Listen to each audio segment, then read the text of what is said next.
Hey everyone, welcome back to the show. I'm Jake, and with me is the always curious, sometimes sassy Nina. Oh, sometimes sassy?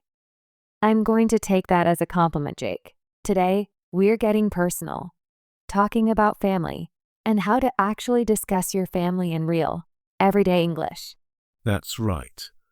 Whether you're meeting new people, making friends, or just trying to explain why your uncle collects rubber ducks, knowing how to talk about family is super important. And trust me, it goes way beyond just mother and father. You know, I feel like everyone learns my mother is a teacher, but nobody tells you how to say, my cousin once crashed my car, or I have 3 siblings and none of us look alike. We're going to change that today, right? Absolutely. We'll cover how to introduce your family, share funny or awkward stories, and even handle those classic questions you get from nosy relatives. Plus, we'll give you real conversation patterns, stuff people actually say, not textbook robots. So, let's kick things off. Jake, if you met someone new at a party and they asked about your family, how would you answer? No robot sentences allowed. Great question. I'd probably say something like, I come from a pretty big family, 3 sisters, 1 brother, and I'm the oldest. So I'm basically the guinea pig for all the parenting experiments. Notice how I add a little humor. It makes the conversation warmer. Oh, totally. And you slipped in, I'm the oldest. Nice way to give extra info without sounding like a census report. What if your family is small or you're an only child? Then you might say, it's just me and my parents, so I got all the attention and all the chores. Or, I'm an only child, but I have a ton of cousins, so family gatherings are still loud and chaotic. Love that. So, listeners, think about your family. Are you the oldest, youngest, middle child, or the only one? How would you say it in a way that sounds natural? You can even add a fun fact. Jake, what's a weird fun fact about your family? Oh, easy. Every year, my family does a worst holiday sweater contest, and somehow my grandma always wins, even when she wears something totally normal. I think there's a conspiracy. Grandma's got style.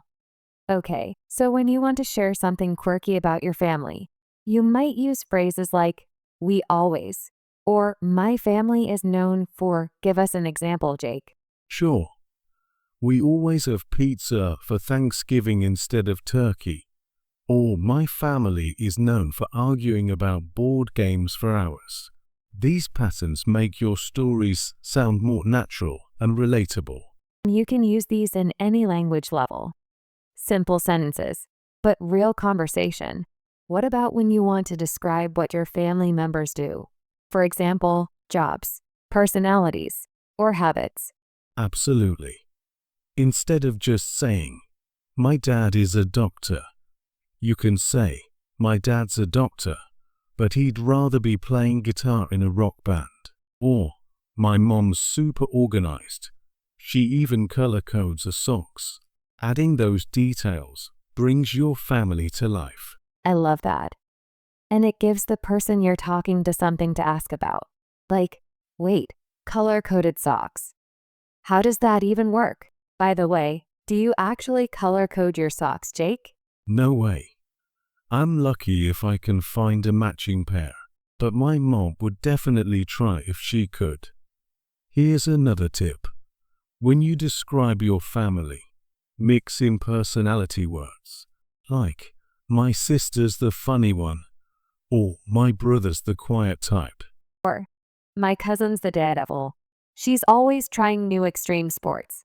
And for listeners out there, don't be afraid to use simple adjectives like kind, strict, easygoing, bossy, supportive, or creative. It makes your stories more vivid. Totally. And you can also compare family members. For example, my dad's more laid back than my mom, Or, my brother and I are complete opposites. He loves sports, and I'd rather read a book. So true. People love hearing about family differences, and it gives you a chance to use comparatives and superlatives in a natural way.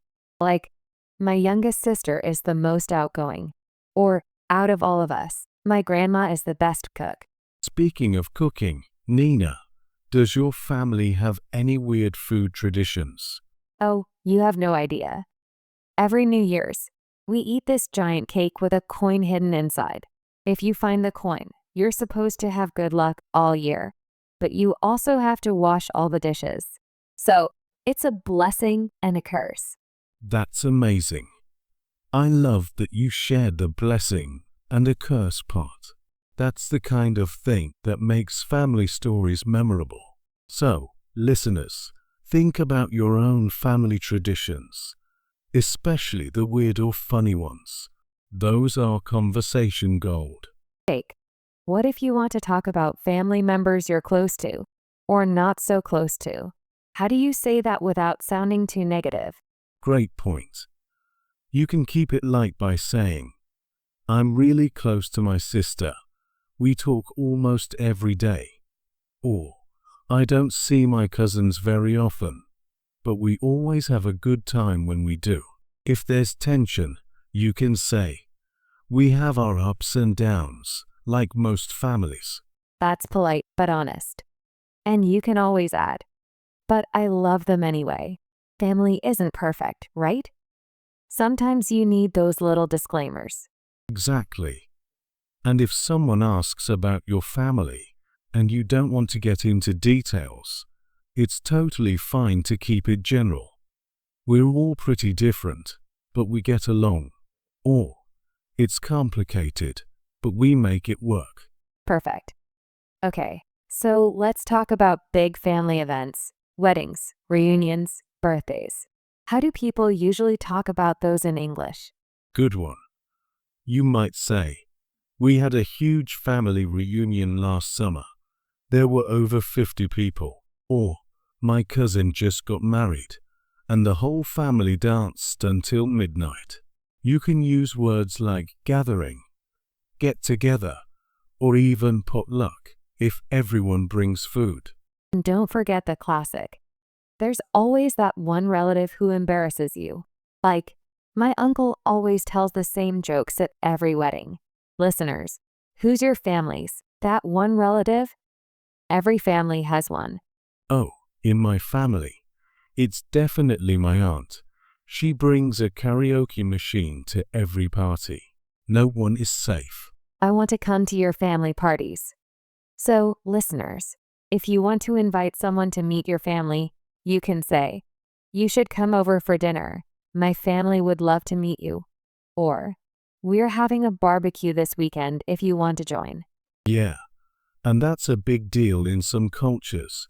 Inviting someone to a family gathering is a sign that they're important to you. If you're nervous, you can add, don't worry, my family's really friendly. They just ask a lot of questions. Speaking of questions, here's one from a listener, Maria from Spain. She asks, how do I politely answer when people ask if I want to have children, or why I'm not married yet? I get that a lot at family gatherings. Oh, classic family pressure. First, it's totally normal to get those questions. A polite way to answer is, I'm focusing on my career right now. Or, I'm enjoying life as it is. You can also use humor, like, I haven't found anyone who can handle my weirdness yet. I like that. Or, my plans are my children for now. Listeners, it's okay to set boundaries. If you don't want to answer, you can say, I'll let you know when there's news, and change the subject. It's your life, your rules. Exactly. And if you're learning English, remember, you don't have to answer every question in detail. It's fine to keep things light and comfortable for you. That's such good advice. And it brings up another point. Sometimes you'll hear idioms or slang when people talk about family. Jake, what's your favorite family-related idiom? Oh, I love the apple doesn't fall far from the tree. It means kids are often like their parents. Or black sheep of the family, for someone who's a little different. Listeners, do you have similar expressions in your language? I love those. And don't forget, like father, like son, or runs in the family, for traits or talents everyone shares. My family all has curly hair. It runs in the family. Exactly. And sometimes you'll hear my folks instead of my parents. Like, I'm going to visit my folks this weekend. Or siblings for brothers and sisters. It's a shortcut that sounds really natural. Great tips. Now, Jake, I think it's time for our favorite segment, language fails. What's the funniest family-related mistake you've heard? Oh man, one of my students once said, I have 3 children, 1 brother and 2 sisters. I had to gently explain, wait, you have children, or you mean siblings? We both laughed so hard. That's a classic. Or when someone says, my father is my husband, instead of my husband is a father, gets awkward fast. But mistakes like that are totally normal. Just laugh it off and try again. Exactly. And if you're not sure of a word, you can always describe it. My mom's sister, my aunt, or my dad's brother, my uncle. People will help you out. So, key takeaway time. If you want to talk about your family in real conversations, First, keep it real. Add personal details, stories, or humor. Don't just list names and ages. second, use natural patterns. We always, my family is known for, or I'm really close to. Third, share both the good and the awkward.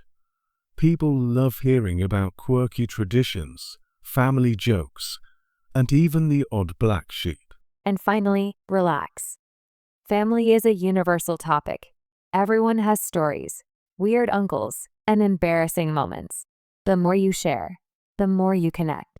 If you enjoyed this episode, hit that follow button, share us with your friends, and subscribe for more real English conversations.